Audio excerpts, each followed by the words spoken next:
kaskancin da ya mata shine abubuwanta guda 5 duk ba su masu wani birgewa ba ne.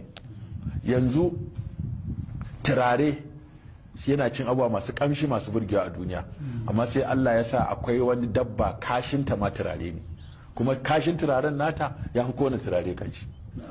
To duniya wata aba ce da za a sa kashin dabba, misk dabba ce, juda ake kiran turaren juda, misk abin nan ne, dabba ce, amma ta kashi sai zama turare. Sannan kuma abin shanta mai zaki kashin kuda ne.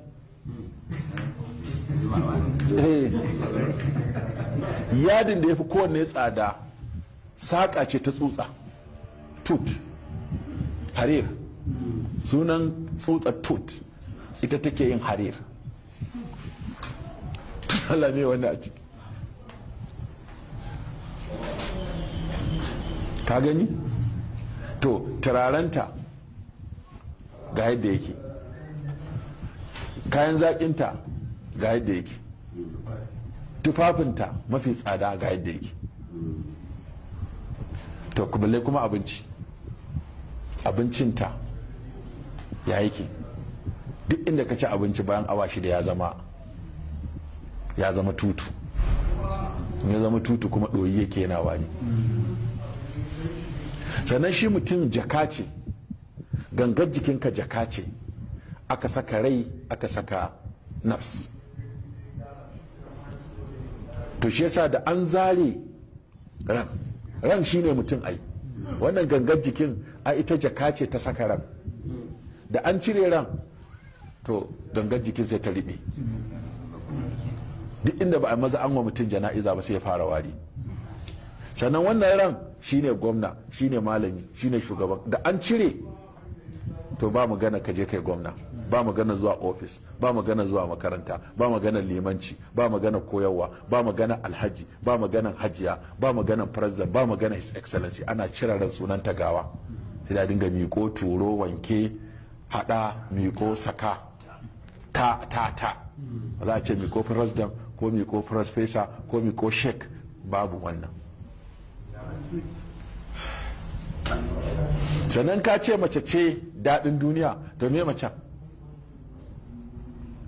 Mafi muni a jikin mace shine gabanta, nan take fitsari, nan take fitar da jini. To me na burkiya? Shi ne, shi yasa aka ɓoye shi ai da shi mata suke nuna gudu za a ita yi. Sai fuska ita ce mafi kyawu a jikin mace, to da shi za ta ja ka zuwa ga mafi munin kuma. Bayi da kyan gani, bayi da kyan abu, fitsari, kashi da jini da al'ada da sauransu, da fitar yaro. Me zai hankalinka a duniya raba ka da Allah. Isa ibn Hazamin ya ce duk duniya kowa akwai abin da yake so, amma abu ɗaya ne ba zai samu ba, shi ne kwanciyar hankali. Allah ba zai haɗa maka mulki da kwanciyar hankali ba zai haɗa maka kuɗi da kwanciyar hankali ba zai haɗa maka abin na ilimi da kwanciyar hankali ba. To, assalamu alaikum warahmatullahi wabarakatuh, yan uwana masu kallo na da saurare na daidai wannan lokaci. Ina muku barka da warhaka. Game da wannan karatu na Sheikh Amin Daurawa da ake ta cece kuce kuma ake ta yawo da shi, kuma na ga al'umma ko wance mata da yawa sun dau abin da zafi kuma suna ta yayatawa. To na ta samun kiraye-kirayen mutane da saƙonin mutane ta WhatsApp game da wannan issue ɗin, cewa ya kamata a ɗan ja hankalin al'umma game da wannan issue ɗin da yake faruwa game da Sheikh Amin Daurawa.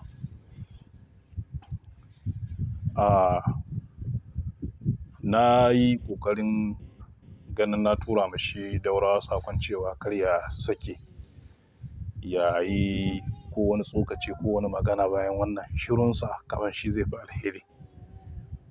Amma dai bisa yadda abin ya ta'azzara, ya wato ainihin girmama, ta yadda na ga rashin tarbiyyar wasu da kuma rashin kyautawa da uzuri ya yi yawa. Naga ya dace mu ɗan yi ma 'yan uwa tambihi game da wannan. Na zaɓin ɗauko karatun daga tushe ne, shi yasa na ɗauko shi wajen minti 3 kenan na ɗora shi.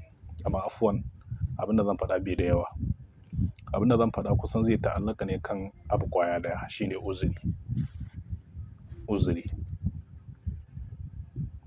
Ɗan adam ajizi ne, duk da maganganun Daurawa suna da ma'ana. Ga dukkan wanda ya tsaya ya fahimci abin da Daurawa yake faɗi cikin wannan bidiyo, ba magana ba ce wacce take da magana ce wacce take da balaga, wanda ba wai ya fahimci abubuwa na karatu bane ko addini sosai sai rika ganin abin kaman tozarci ne. To amma muƙaddara Daurawa wannan ita ce kuskure a cikin kusakuransa, sai ka auna alheransa da wannan abin da ya faɗi a matsayin kuskure. Ka auna Daurawa ya cancanci cin mutunci akan wannan mataki. So da idan muka duba malam Daurawa mai wa'azi ne, kuma malami ne wanda yake tarbiyyantar da al'umma. Tsawon shekaru baki samu Daurawa da kuskure ba sai yanzu. Kuma daga cikinsu wanda suke ɗauko wannan bidiyoyin su rika saka a shafukan suna surutu suna waye, ba su taɓa ɗauko bidiyonsa na faɗakarwa ba. In ka bibiya ba su taɓa ɗauko bidiyonsa na faɗakarwa ba, sun sa da sunan suna masa fata alheri. Yanzu rayuwa ya zama cewa kullum za ka yi alheri so 1000 ba za a duba ba, sai lokacin da aka samu tuntuɓen harshe, sai a ɗauko wannan tuntuɓen harshen a yi ta yaɗa ana magana a kai. Yanzu mu koma shi kan maganan da shi Daurawa yake yi. Ita ce dai kalmar da ta fi damun mutane. Mafi munin abu a jikin mace shine al'aura.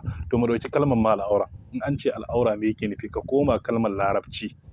Larabawa idan sun ce al'aura shine abin da yake alhalal wal aib fi shay. Wal aib fi shay'in. Shine abin da yake da halal, ma'ana abin da yake da ɗan matsala wajen kaman kafa da sauran abubuwa wanda yake da aibi a cikinsa, ma'ana an samu tsaiko ko wani abu makamancin wani da aibi cikin abu, to shi Larabawa suke kira al'aura, duk da yana da fasarori da yawa. To amma idan muka duba maganganun, in aka ce wannan fasarar da ko wannan magana da ya shine abin da za a ce an wulakanta ya mace, to mu koma ma kan yan adam din baki daya. Da Allah ya tashi magana game da halittar mu sai ce ya halicce mu daga ruwa wanda yake wulakantacce, sai ya zama dan adam wulakantacce ne? Ka tambayi kanka, daga wani ruwa ka halicce ka?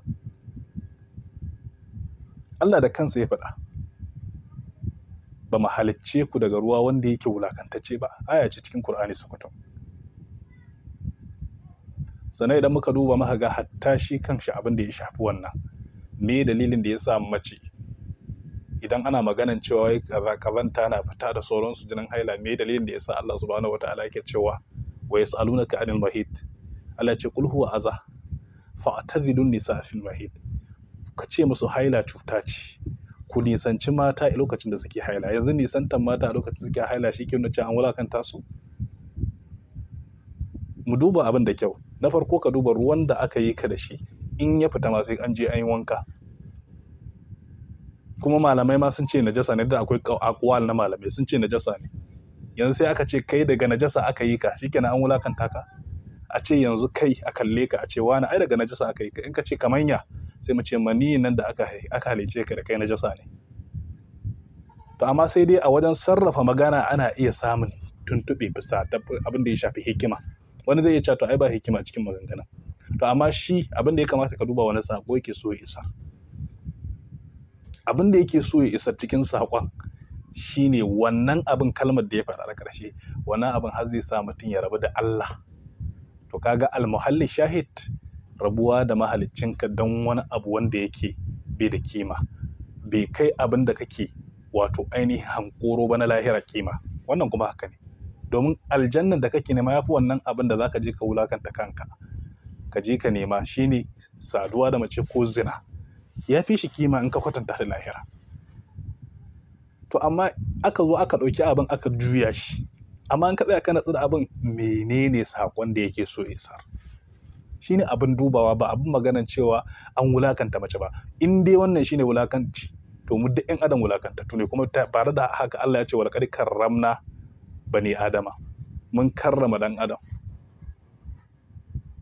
Ta amma kuma gashi an ce kuma wannan ruwan da aka halicce mu wulakantacce ne, sannan kuma ma najasa ne a mafi kaulin jamhurin malamai. To ya za ka yi da wannan? Mace kuma ko an ce a nisance ki a lokacin da kike haila, an wulakanta ki? Ba wulakanta ki ba. Sannan in an kusance kin ma sai an yi wanka, an wulakanta ki? Ba wulakanta ki ba. To saboda haka wannan masu zagi da cin mutunci na rashin tarbiyya su ji tsoron Allah, muna roƙon Allah ya shirye da su. Al'umma ba tsine musu zame ba, wannan mutane sun samu talauci ta rashin tarbiyya a gida. Amma kar mu manta cewa malamai dama ba ma'asumai bane. Mu dauka wannan ma shine kuskuren Sheikh Malam Amir Daurawa. Ka dauka ko wannan shine kuskuren nasa, zaka hada shi da alheransa da yake yada cikin al'umma? Karantar wanda yake yanzu wannan kuskuren ya rushe duk karantar wanda Daurawa yake yi kan aqida, kan tarbiyya, kan komai. Har ma akwai wata abin da yake wai shine addini da rayuwa yana yi, kina bi? Dukka yanzu wannan karatun na minti 3 ya rushe nan da alherin. Me yasa muke yin haka? Ba za ka gane cewa uzuri yana da muhimmanci ba, yana da amfani ba, sai ran da kai wani abin aka kasa yi maka uzuri, za ka gane cewa uzuri yana da amfani. To saboda haka al'ummar musulmi bisa yaduwan abubuwan ne yasa ne magana, amma na ga abin bisa banzanta zai yada haka ba, shi yasa ne shiru. Saboda barin wani abin da bai yadu ba ya fi alheri sama da ka fito kai ta magana akai. To amma bisa yadda za a ce wacce ta ce kaza, yanzu ma har ya zama wani salo ake yi, sai a ɗauko murya a sa a TikTok ana wani abu. Ina jiye mana ranar da za a zo mu mutu mu bar abin da zai rika tafiya wanda yake aibu ne. Duk bidiyon nan da kuke a TikTok ko wallahi za ku mutu za ku bar su, kuma zai zama muku bala'i a kabari. Zai ringa existing rawar da kika yi, cin mutuncin da kika yi, zage-zagen da kika yi, wa zai sa hannu ya goge maki bayan kin mutu? Za su gaba da existing. Saka al'umma musulmi, na yi amfani da wannan daman ne ba don kuma sai don in ja hankali. Muƙaddara kuskure, bare ma in aka duba maganar Daurawa, ba wai yana cin mutunci ba ne, jan hankali yake, wanda kuma ga misalin da na kawo muku, in dai wannan za a bi, duk yana daga cikin abin da za mu koma muna zargin kawo nan da shi. Wannan kawai shi ne. Allah ta'ala ya mana tawfiki, ya datar da mu, ya kuma yafe mu Daurawa kusakuransa, ya kuma ƙara masa ƙarfin gwiwa. Daurawa kai ya fito ya magana, ya rabu da wayannan shashashin ba tare da ya kula sun ba, rashin kula sun shi ya fi alheri. Da haka dukkan wanda suke zuwa su ɗauko wani abin suna yadawa, kamata ya kuma sa uzuri. Kuma sannan idan mutum ya magana ka rika fahimta da kunne na basira, ba wai fahimta ta kiyayya ko kuma tunani da mummunan zato ba. Annabi ya ce zannu lil mu'minina khaira, ku yi zaton alheri ga mu'minai. To wannan kawai shine. Allah ta'ala muke roƙo ya datar da mu, ya mana tawfiki, ya tsiratar da mu, ya kare mu, ya kare imanin mu. Wannan shine. Assalamu alaikum warahmatullahi wabarakatuh.